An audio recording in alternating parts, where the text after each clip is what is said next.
오늘 총동원가족 주일 예배에 우리에게 은혜 주실 하나님 말씀은 에베소서 6장 13에서 17절입니다. 찾으신 줄 믿고 성경을 대독합니다. 6장. 그러므로 하나님의 전신갑주를 취하라. 이는 악한 날에 너희가 능히 대적하고 모든 일을 행한 후에 서기 위함이라. 그런즉 서서 진리로 너희 허리띠를 띠고 의의 호심경을 붙이고 평안의 복음이 준비한 것으로 신을 신고 모든 것 위에 믿음의 방패를 가지고 이로써 능히 악한 자의 모든 불화살을 소멸하고 구원의 투구와 성령의 검 곧 하나님의 말씀을 가지라.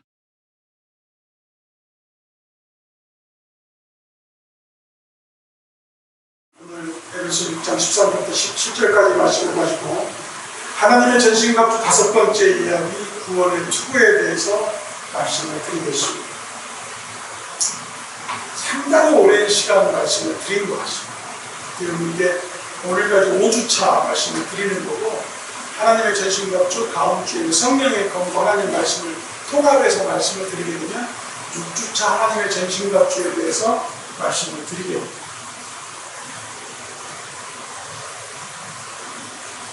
지금까지 드리는 전신갑주에 대해서 다음 주에 드릴 성령의 검을 뺀 지금까지 5가지의 전신갑주를 보면 디펜스 웨펀입니다. 방어용 무기가 되겠습니다. 이 신학에 있어서 우리가 공격하는 무기보다는 방어하는 무기를 더 잘 착용해야 된다는 말씀을 주고 있는 것으로 보이는데, 왜 그러냐면 지난 설교 때에 우리가 믿음의 방패에서 이 믿음의 방패를 가진 이유는 뭐냐면 마귀의 화전에서 우리가 구원받기 위해서 그렇다 라고 말씀을 드렸습니다. 마귀의 화전이라는 것은 마귀의 불화살, 하나만 쏘는 불화살이 아니라 태양을 가릴 정도로 우리를 쓰러뜨리고 넘어뜨리고 잡아뜨리고 우리를 위험에 빠뜨리게 하기 위해서 마귀는 수만 가지의 생각들로 우리를 이제 넘어뜨리려고 하기 때문에 이러한 것들이 장비가 갖춰져야 된다는 얘기인데, 오늘 구원의 투구에서 말씀하신 투구의 개념을 우리가 생각해 보면 이겁니다. 투구는 어떤 개념입니까? 옛날 로마 시대나 중세 때의 투구는 머리를 보호하기 위해서 가죽이나 쇠를 넓혀서 만들어진 머리에 쓰는 보호장비였죠. 요즘에는 군인들은 헬멧이라고 해서 방탄복을 쓰게 되어 있습니다. 많은 영화에서도 나오는데, 특히 라이언 일병 구하기라든지 아니면 저격하는 그런 영화들을 보면 헬멧의 중요성을 가장 많이 얘기하고 있는 영화가 라이언 일병 구하기예요. 노르망디 상륙작전에 수많은 미국 사람들이 그 바다를 헤쳐나와서 모래바다를 헤쳐나가면서 위에서 쏟아지는 그 총알들을 피해가면서 그 노르망디를 상륙하기 위해서 열심히 가다가 큰 바위 같은 데에 두 청년이 죽을 뻔했다고 하면서 바위 뒤에 숨어 있다가 갑자기 얘기하는 도중에 총알이 하나 머리를 탁 치는데 그 방탄보로 인해서 총알이 스쳐 지나가는 것을 느끼고 어이구 철모 때문에 살았다고 하면서 철모를 살짝 걷고 철모를 보는 순간에 다른 총알이 와서 머리를 쏴서 그 청년이 죽는 것이 바로 영화에 등장을 합니다. 그것처럼 우리 머리를 보호하는 이 투구는 영적인 의미에서, 신앙적인 의미에서 어떤 얘기냐면요, 이건 믿음의 생활하는 우리에게 가장 중요한 이 투구는, 이 구원의 투구는 무슨 의미를 가지고 있냐면은, 이 세상의 모든 싸움과 전쟁은 영적인 싸움인데 그 영적인 싸움이 바로 머리에서 비롯된다는 것입니다. 잘못된 생각, 내 개인적인 생각, 세상적인 생각은 죽을 수밖에 없는 겁니다. 이 구원의 투구라는 것은 이것을 끝까지 지켜내려고 하는 우리 신앙인들의 기본 자세를 말씀해 주고 있습니다. 성경에 보니까 혁명당이었던 가룟 유다가 예수 그리스도를 만나서 예수님의 제자가 되었습니다. 그 또한 예수님의 말씀을 사랑하였고, 예수님을 사랑하여서 예수님이 공생의 기간 동안 많은 사람들에게 말씀을 전하고 기적을 베푸고 이적을 베푸는 동안 똑같이 찬양하고 하나님께 영광을 돌린 하나님의 사람이었으며 예수 그리스도의 제자였던 것을 알 수 있습니다. 그러나 요한복음 14장 2절 말씀, 13장 2절 말씀을 보니까 마귀가 벌써 시몬의 아들 가룟 유다의 마음에 예수를 팔려는 생각을 넣었더라라고 했습니다.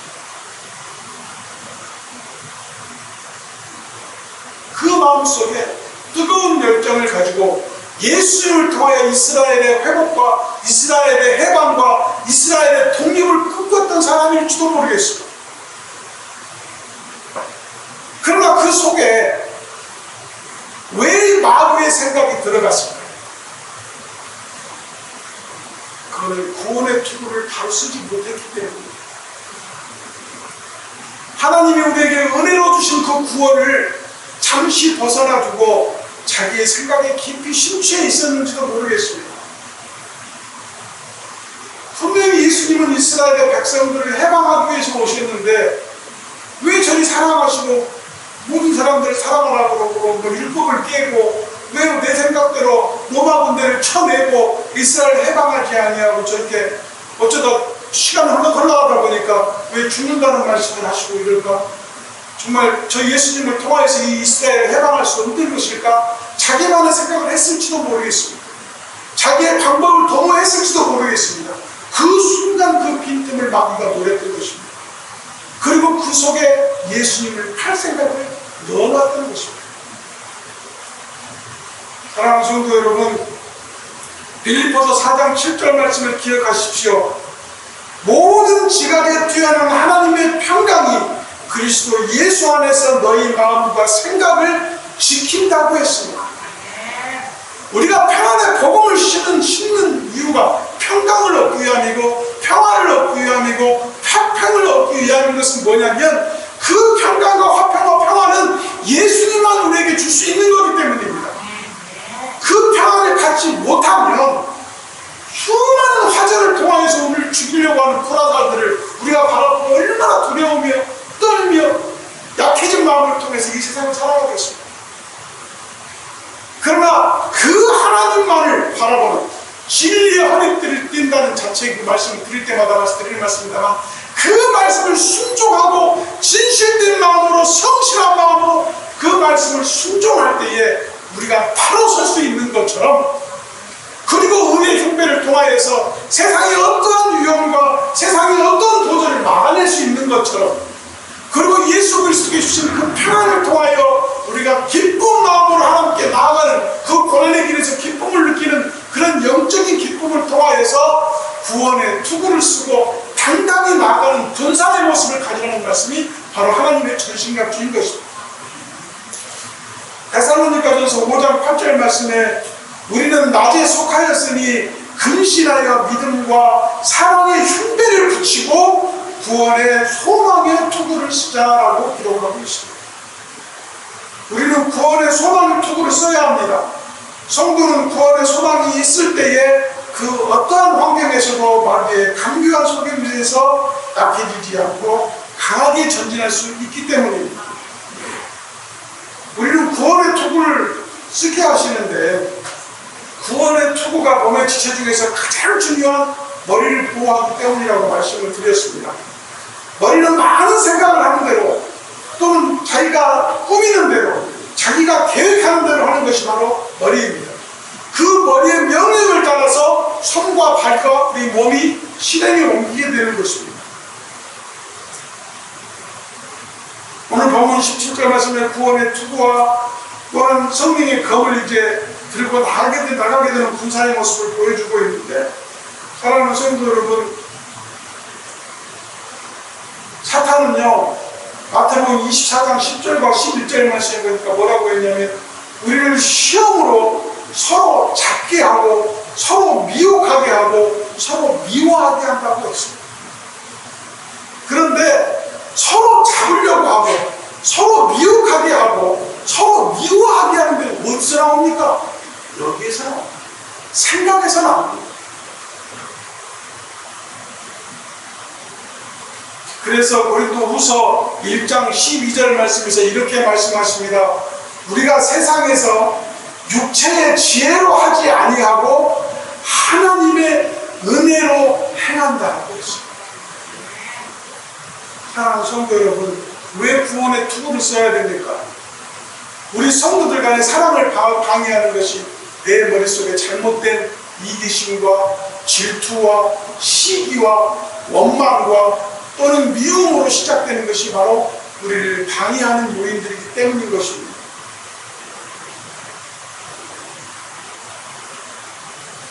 하나님께서 우리 가운데 스스로 총명하다고 생각하는 사람들과 나는 수완이 좋은 사람이라고 하는 사람들, 또 자신을 평가하지 않게 생각하는 교만함을 가진 많은 사람들이 깨달아져서 하나님께 바로 서고 하나님의 일에 순종하게 하는 일을 하게 하는 것이 바로 구원의 투구인 것입니다. 아직도 많은 하나님의 사람들 중에 구원관이 잘못되어지고 또는 생각이 잘못되어져서 구원의 투구를 올바로 쓰지 못하는 성도들이 분명히 있습니다. 성경에 이렇게 쳐다보니까요, 구원이란 말을 마태복음에서는 13번을 했다. 구원이란 말. 마가복음에서는 12번을 했습니다. 누가복음에서는 15번을 했습니다. 근데 요한복음에서는 구원이란 말을 4번밖에 안 했습니다. 이 말에 대한 설명을 후반부에서 제가 할 건데요. 구원이라는 것은 우리가 생각할 때에 단순하게 구원받았다고 하는 말 자체를 어떻게 되면 나는 죽으면 천국 간다고만 해석하면 안 됩니다. 왜냐하면 구원이란 말은 성경에서 쳐다보니까 마태복음 1장 21절에는 죄에서 구원하신다라고 하셨고, 또 마태복음 9장 21절 말씀에 보니까 병에서 구원하신다고 했고요. 또는 마태복음 8장 25절에서는 물에 빠진 사람을 구원한다고 표현되어 있고, 또는 애굽에서 구원하시는 구원의 모습을 성경에서 찾아볼 수가 있고, 이 애굽에서 구원하시는 것은 또는 홍해를 건너게 하는 구원, 즉 물의 침례와 또 물에서 구원하시는 내용이 나와 있는 것이 구원이고요. 광야에서 아무것도 먹는 것이 없는 상태에서 만나를 주시는, 먹을 것을 주시는 구원이라는 것이 표현되어 있는 내용도 있고, 요단강을 건너게 하시는 구원의 능력, 또는 가나안에 들어가게 하는 구원이 있고, 또는 성령의 열매가 없는 생활에서 열매가 있게 하는 구원이 있는 구원의 성령의 종류가 성경에 많이 기록된 것을 알 수가 있었습니다. 우리가 세상에 살면서 이런 말들을 하지 않습니까? 세상에서 성공하기 위해서 가장 중요한 것이 뭐가 있냐? 요즘에 청년들에게 있어 가장 얘기하는 것, 스펙을 쌓는다고 해서 여러 가지 자기의 특기나 장기나 잘할 수 있는 것들을, 또 세상에서 인정하는 것들을 잘함으로 해서 내가 취업하는 데, 어떤 일을 하는 데에 장기나 도움이 될 수 있도록 하는 그런 것들을 많이 개발하는, 습득하는 생활들을 많이 하는 청년들을 바라보게 되는데, 그러나 진정으로 성공한 사람들이 하는 내용들은 뭐냐면 잘 버리고 잘 없애는 것이 성공한다라고 하는 사람들이 더 많은 것을 볼 수가 있습니다. 이제 아까 말씀드린 구원에 대한 부분들을 제가 설명을 하려고 합니다. 어떤 얘기냐면, 우리가 예수님에 대한 기록이 사복음서에서 가장 잘 나타나 있죠. 근데 이 사복음서를 보니까 이런 것이 있다. 예수님께서 십자가에서 몇 말씀을 하셨죠? 혹시 아십니까? 7마디를 하셨어요. 7마디. 7마디를 하셨는데,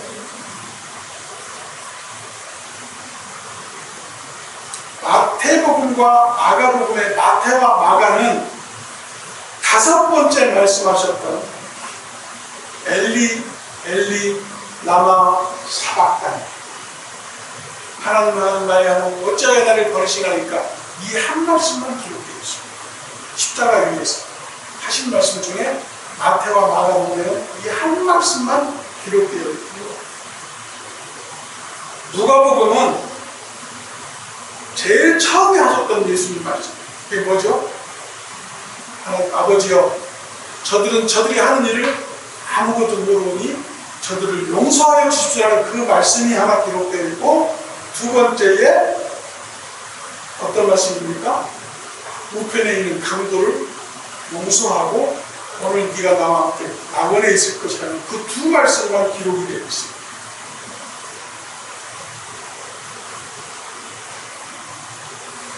그리고 한 말씀이 더 기록되어 있는데 한 말씀은 마지막 7번째 하신 말씀. 그게 어떤 말씀입니까? 다 이것도 아닙니다.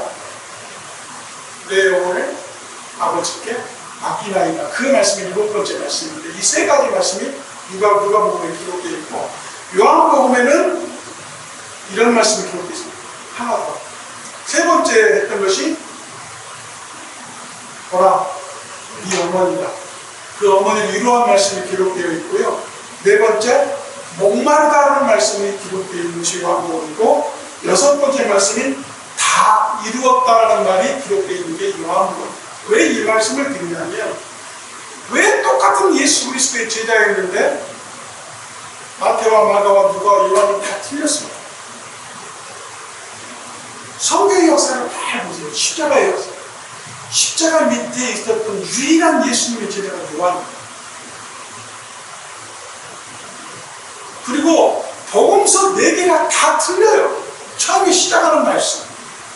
요한복음 1장 1절의 말씀이 무슨 말씀입니까?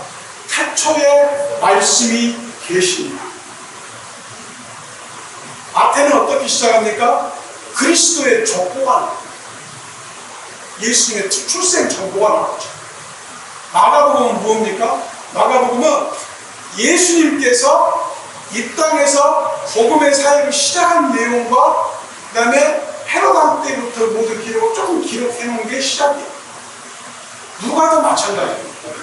예수님의 말씀이 예수님의 복음이 이렇게 시작되었고 그 말씀을 기록하는 사람들이 나타나기 시작했다라고 해서 누가복음이 시작한 것을 볼 수가 있습니다. 왜 이 말씀을 드리냐면 물론 다 똑같은 예수 그리스도의 제자였지만 그 말씀을 가장 정확하게 적었던 요한이 그 말씀의 시작을 보십시오. 태초에 말씀이 되십니다. 이 한 말씀으로 인해서 성경의 시작이 우리에게 얼마나 큰 은혜를 주었던 것을 사복음서 중에 가장 은혜로운 말씀입니다. 요한복음에 가장 많이 기록되어 있는 것을 제가 발견하게 되었습니다. 예수님이 하나님을 원망하고 죽은 것처럼 복음서가 기록되지 아니하고 모든 것을 다 우리 예수 그리스도께서 우리를 위해서 다 이루고 돌아가신 것을 현장감 있게 보여준 게 요한복음이더라. 그 말씀은 무슨 말씀이냐면 우리가 진리의 허리띠를 띠고 의의 흉배를 붙이고 복음의 신발을 신고 구원의 투구를 썼다 할지라도 예수 그리스도의 십자가를 벗어나는 순간 우리는 죽습니다. 우리가 있어야 할 것은 하나님 앞이요 예수 그리스도의 십자가 밑이요 성경 가운데 있어야 되며 성령의 인도하신 대로 살아야 되는 것을 우리가 깨달아야 될 줄로 믿습니다. 요한복음을 조금 설명해 드리면 요한복음을 통해서 많은 말씀들이 기록되어 있는 것을 성경을 통해서 알 수가 있습니다. 요한복음 1장을 통해서는 예수님께서 이 땅에 빛으로 오시고 또한 우리에게 생명을 주시기 위해서 오셨다는 것을 볼 수가 있고 요한복음 4장을 통해서는 예수님은 생수이시며 생명수이시며 우리의 목마름을 해결하실 예수님이라고 기록하고 있습니다. 또한 요한복음 6장에서는 우리에게 생명의 떡 되심을 말씀해주고 계시고 요한복음 15장에서는 이 모든 생명들을 살리심으로 해서 우리를 통하여 열매 맺게 하시겠다라고 하시는 말씀이 기록되어 있습니다. 또한 요한복음 16장을 통해서는 환난이 오지만 담대하여 세상을 이기라고 우리에게 말씀해주고 계시고 그리고 첫 번째 부활을 통하여서 우리에게 평강까지 주시면서 우리가 하나님 안에서 승리할 수 있다라고 요한복음 20장에서 말씀하고 계십니다. 요한복음은 이 말씀인 예수 그리스도께서 우리에게 왜 오셨고 그 예수 그리스도를 통해서 어떠하게 우리가 살아가야 되는지에 정확하게 보여주는 말씀이 기록된 것으로 파악되고 있습니다. 사랑하는 성도 여러분, 제가 여러분들에게 말씀을 드리고자 하는 것은 이런 것들입니다. 이 세상에서 우리 사는 방법들에 대해서 많이 말을 하고 있는데 제가 말씀을 드리고 싶은 것은 리차드 파인만이라는 사람이 이런 얘기를 했어요. 저는 이제 결론의 말씀을, 이 말씀과 다른 말씀을 두 가지로 결론을 맺으려고 하는데, 리차드 파인만이 뭐라고 했냐면, 세상은 복잡하다, 법칙은 단순하다, 버릴 게 무엇인지 알아내라, 핵심을 잡으려면 잘 버릴 수 있어야 한다, 핵심에 집중한다는 것은 잘 버린다는 것과 같은 얘기다라고 하면서 부연적으로 이런 얘기를 했습니다. 열매를 준비하는 나무는 꽃을 남김없이 떨어뜨린다. 꽃이 피는 건 화려하고 아름답게 보이지만 그 나무가 열매를 맺기 위해서는 여러 가지로 꽃을 피우기 위한 과정도 중요하죠. 벌과 나비가 와서 거기에 접을 붙여주고 해야 꽃이 피어지고, 그 꽃이 피임으로 말미암아 아름다운 잠깐의 시절을 보내고 꽃이 떨어져야 열매를 맺는데, 이게 인위적으로 바람이 불고 여러 가지 환경으로 인해서 딱 꽃이 떨어지는 것도 있지만 나무 스스로가 그 꽃을 떨어낸다는 거예요. 나무 스스로가.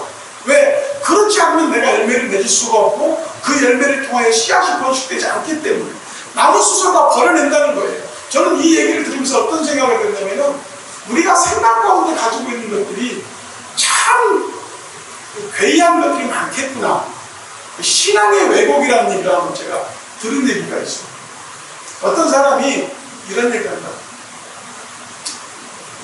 세상에 사는 사람이 한번 신앙인을 만났던 것이죠.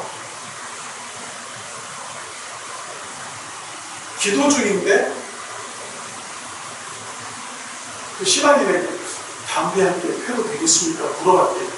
신앙인이 뭐라고 했냐면, 지금은 경건된 기도하는 시간이니까 담배를 피우시면 안 됩니다 라고 했다는 거예요. 또 다른 상황이 되었어요.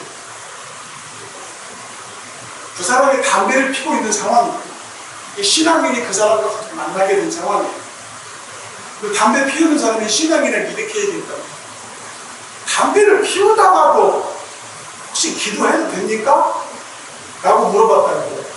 그러니까 그 신앙인이 뭐라고 했냐면, 하나님은 언제든지 우리 기도를 들으십니다 라고 했다는 거예요. 이게 신앙의 왜곡 아니에요. 우리의 신앙은 담배는 안 된다고 얘기하고 있는데, 담배를 피는 중에도 기도하는 것 하나님이 들으신다. 이건 신앙의 왜곡이라고 저는 생각합니다. 여러분, 저는 왜 이 말씀을 드리냐면, 이 리차드가 했던 말이랑 똑같은 거예요. 내 모든 육신에게서 다 챙기려고 하면서 하나님의 것을 붙이려고 하지 않는, 하나님의 것은 하나님의 방법대로 순종하려고 하지 않는 신앙이 잘된 신앙은 아니라는 것이죠. 올바른 신앙은 아니라는 것이죠. 분명히 진리의 허리띠를 띠고 의의 흉배를 붙이고 복음의 신발을 신고 구원의 투구를 쓰라고 했는데, 여전히 그 모든 전신갑주가 세상 것이고 내 것이고 사람의 것이고 이성의 것이고 세상 속에 속한 더러운 것들이 싫었다고 하면, 우리가 어찌 세상과 싸워 마귀와 싸워 이길 수 있겠습니까?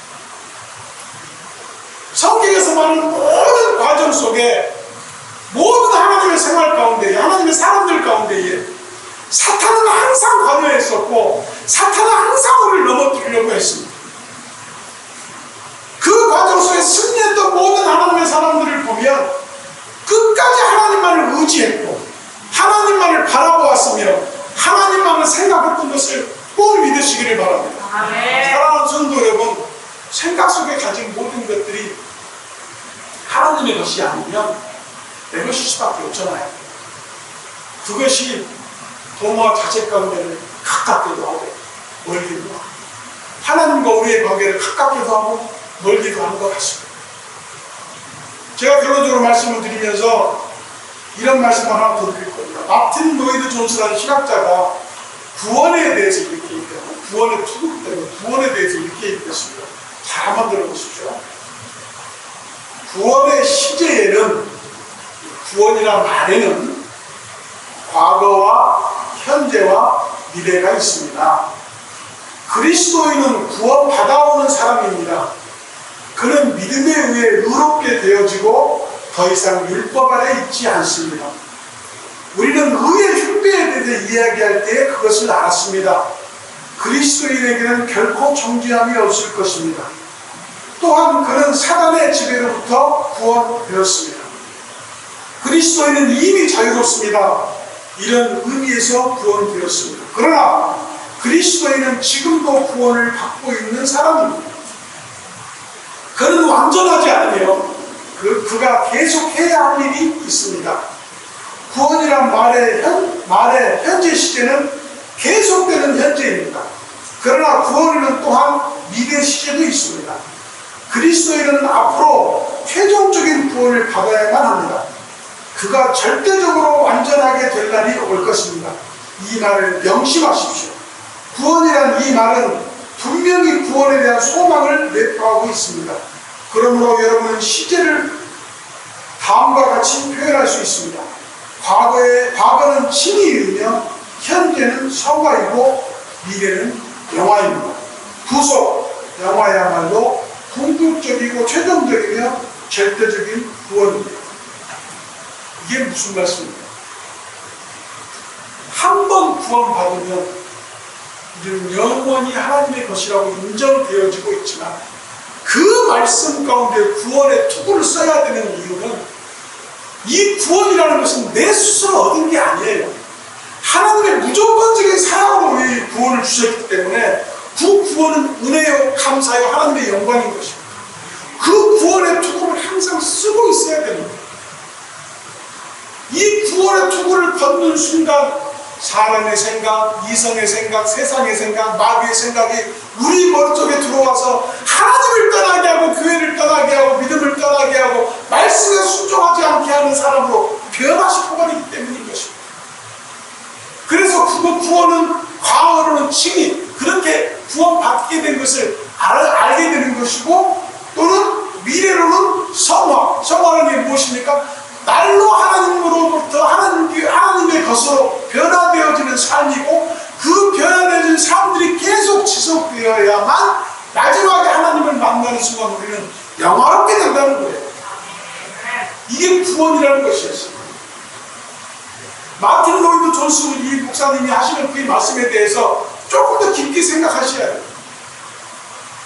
구원은 한 번 받으면 끝나는 것이지만 그 구원을 지켜내는 것이 더 중요하다는 것입니다. 아무리 진리의 허리띠를 띠고 의의 형배를 붙이고 믿음의 방패를 가졌다 할지라도 그 머릿속에 하나님의 것으로 가득 차 있지 아니하면 아무런 소용이 없다는 것입니다. 아까 설교 처음에 얘기했던 것처럼 우리가 가지고 지금 장비를 챙기고 있는 모든 것은 디펜스 웨폰, 방어용 무기였습니다. 다음 주 우리가 선신갑주에는 유일한 공격용 무기에 대해서 성령의 검에 대해서 말씀을 드리는 것입니다. 그래서 아침에 이제 원로 목사님께도 말씀을 드렸습니다만은 다음 주 우리 강연 축사에도 나올 것이고 서울에서 10분도 내려올 것이고 이제 말씀을 드리게 되는데 말씀 있게 이어져서 이제 말씀을 드려야 되는데 다른 분들도 오시게 되면 말씀이 이어지지가 않아서 목사님 다음 주 설교를 때 지금 두 가지로 제가 준비를 했는데 하나는 마지막에 성경을 공부하는 말씀에 대해서 준비를 해놨고 또 한 가지는 몇 가지를 준비하면서 하나를 부제를 잡으시 작동되는 믿음에 대해서 제가 준비를 했습니다. 어떻게 설교를 하면 좋겠습니까? 했더니 어머니께서도 네가 와서 준비한 대로 그대로 해도 괜찮겠다는 기도하고 이제 준비를 하겠습니다만 여러분들에게 드리는 말씀이 뭐냐면 우리가 가지고 있는 이 믿음의 생활이 그렇게 녹록하지 않은 거예요. 저는 이 하나님의 전신갑주에 대해서 말씀을 준비하고 저런 과정 속에서 정말 우리가 믿음의 생활이라는 것이 너무 쉽게 생각하고 있구나. 너무 허투루 믿음의 생활을 하고 있구나라는 것을 깨닫게 되었습니다. 예수님이 이 생활을 시작할 때, 우리 공생의 생활을 시작할 때 시험 받지 않습니까? 그 시험이 세 가지 시험이 있죠. 첫 번째가 뭡니까? 돌로 떡을 만들라는 권능에 대한 시험입니다. 두 번째가 성전 꼭대기에 올라가서 뛰어내리게 하는 시험입니다. 높아지려고 하는 시험입니다. 세 번째가 설하라라고 하는 시험이죠. 어떻게 보면 그 말씀처럼 이 세상에 마귀가 우리에게 주는 시험이 세 가지라고 한정지어서 얘기한다고 하면 인간이 가지고 있는 것 중에 이 세 가지를 벗어나서 시험받지 않는 것이 없는 거예요. 능력 있는 거 좋아하잖아요, 사람. 또 누구를 만나든지 그 사람보다 높아지기를 원하고 그 사람보다 위대해지기를 원하고 그 사람보다 나은 사람이 되기를 원하는 사람이지 않습니까? 그리고 세 번째로 누구에게 먼저 인사하기보다 인사받는 걸 좋아하는 게 사람이잖아요. 이 세 가지로 시험을 극복하는 가운데에 제가 말씀을 듣는 가운데 은혜 받은 게 뭐냐면 사람이 갖는 것 중에 예수님께서 돌을 떡으로 못 만들어서 예수님이 능력이 없는 게 아니라 돌을 떡으로 만들지 않았기 때문에 예수님이 더 위대하다. 그게 무슨 말이냐면은 아까 그 한 심리학자가 얘기했던 것처럼 우리에게 가진 것 중에 필요 없는 것들을 버리는 행위가 우리를 더 가볍게 하고 우리를 더 신나게 하고 더 열심히 일할 수 있도록 한다는 것을 깨닫게 되었습니다.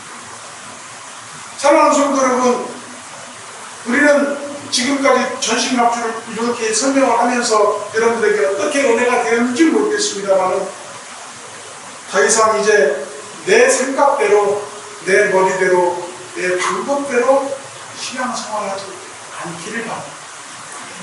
내 방법, 내 생각, 내 뜻대로 하는 모든 신앙생활은 실패요, 패망이요, 하나님을 떠나는 일이기 때문에.